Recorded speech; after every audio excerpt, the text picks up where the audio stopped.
అత్యుత్తమ ప్లేస్మెంట్స్ తో ఎంఎన్సీ కంపెనీలలో ఉద్యోగమే లక్ష్యమా? ఇంజనీరింగ్ చదవాలనే మీ పిల్లల కలని కేజీ రెడ్డి కాలేజ్ తో నిజం చేసుకోండి. ఈవి గారి సినిమానే మా నాన్నకి పెళ్లి ఆ మూవీతో ఎంఎస్ గారికి నంది అవార్డు వచ్చింది. బట్ ఆ అవార్డుని ఆపడానికి ఒక ప్రయత్నం జరిగింది.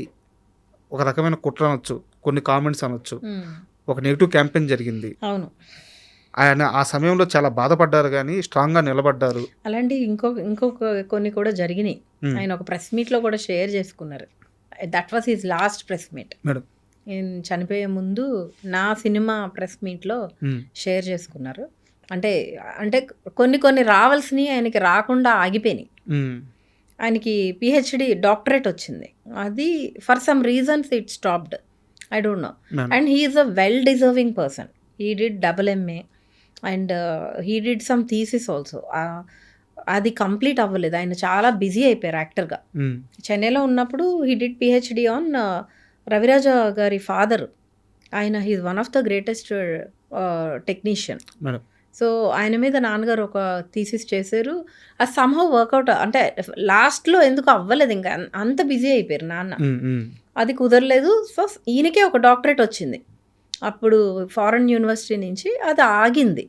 అది ఎందుకు ఆగిందో తెలీదు. He felt really bad. Okay, చాలా, అంటే ఈయన హీజ్ అ లిటరేట్ కదా, ఇతనే చదువు మీద ఆయనకి చాలా ఇష్టం. చాలా కష్టపడి చదువుకున్నారు. మా తాతగారు వాళ్ళకి తెలీదు, రైతు ఆయనకి ఇష్టం ఉండేది కాదు. ఈయన ఇంట్లో పోట్లాడి వచ్చి చదువుకున్న మనిషి.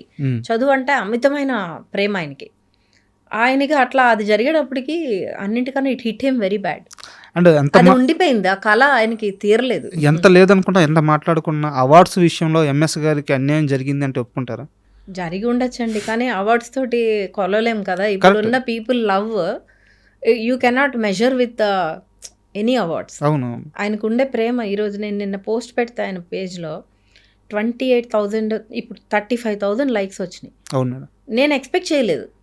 అంటే ఇంత ప్రేమ నాన్న మీద, అది ఎవరు ఆపలేరు కదా. It is beyond awards, it is beyond doctorate, it is beyond anything. That love is there. అది అన్కండిషనల్, ఎవరు ఆపలేరు, ఎన్నైనా ఆపినా. అంటే ఏం లేదు, యాక్చువల్గా ఆడియన్స్ లవ్ అనేది అది ఒక ప్యూరిటీ మేడం, దానికి ఇంకా ఫిల్టర్ ఉండదు, అదొక స్వచ్ఛమైన ప్రేమ.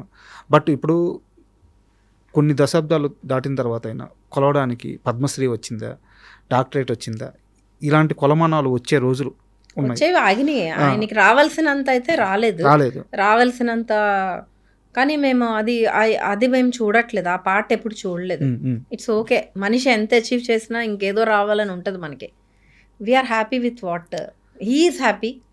ఓన్లీ దా చిన్న పెయిన్ ఉండేది, ఇలాంటివి జరిగినప్పుడు బాధపడేవారు. అగైన్ మళ్ళీ heal come back and he work. Jersey సినిమాలో ఒక సీన్ ఉంటుంది మేడం.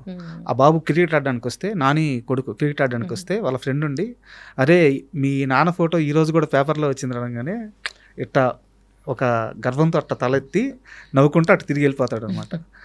ఎంఎస్ గారి విషయంలో మీకు అలాంటి మూమెంట్ ఏ సినిమాతో వచ్చింది? మా నాన్నకి పెళ్ళికి వీవర్, అంటే అంత ఎస్టాబ్లిష్డ్, అంత మా మదర్ టీచర్ భీమవరంలో, షీ వర్క్ చేస్తున్నారు. ఇంకా నాన్న ఇక్కడ ఉన్నారు. నేను నాన్న దగ్గర ఉండేదాన్ని, మా బ్రదర్ అమ్మ దగ్గర ఉన్నాడు. సో ఈ సినిమా రిలీజ్ అయింది, మేము ఒక సింగిల్ రూమ్లో ఉండేవాళ్ళం ఇక్కడ అల్లారెడ్డిగూడలో. ఈ సినిమా 100 days ఫంక్షన్కి పిలిచారు RFCకి. సో వెళ్ళాము. It was very nice vibe. అప్పట్లో చాలా బాగుండేవి, అప్పటికి ఇప్పటికి లాట్ ఆఫ్ డిఫరెన్స్. సో అక్కడికి వెళ్ళి నాన్నగారే హోస్ట్ చేస్తున్నారు, పంతులు గెటప్ వేసుకుని హోస్ట్ చేస్తున్నారు. He was anchoring. మధ్యలో తెలిసింది ఇట్లా నంది అవార్డు వచ్చిందని. దట్ వాజ్ అ మూమెంట్ అండి, యూ డోంట్ బిలీవ్. అంత హ్యాపీనెస్ ఇంకా తర్వాత, అంటే that was the first thing. Next ఆ మూమెంట్ తర్వాత ఇట్లా వెళ్ళే గ్రాఫ్ ఆ ఇయర్లో ఇట్లా వెళ్ళింది స్ట్రైట్. 56 ఫిలిమ్స్ చేశారు. I use to write his diary. 1 yearలోనా? 1 yearలో 3 షిఫ్ట్లు. అసలు మాకే అదొక డ్రీమ్ లాగా అయిపోయింది. ఒక మనిషి కెరియర్ ఇట్లా అలా షిఫ్ట్ అవ్వడం నేను నా కళ్ళతో చూశాను. That was the first moment, is the best moment ever. మా నాన్నకు పెళ్ళి, సూపర్. మా పాప పుట్టింది అప్పుడే. పాప పుట్టింది ఇంకా ఆయన హీ ఆల్వేస్, అది ఒక ఇంటర్వ్యూలో కూడా చెప్పారు, తనకి నైరుతి అని పేరు పెట్టారు. ఎందుకంటే మలమల మాడిపోతుంటే నైరుతి ఋతుపవనం లాగా మా లైఫ్లోకి వచ్చింది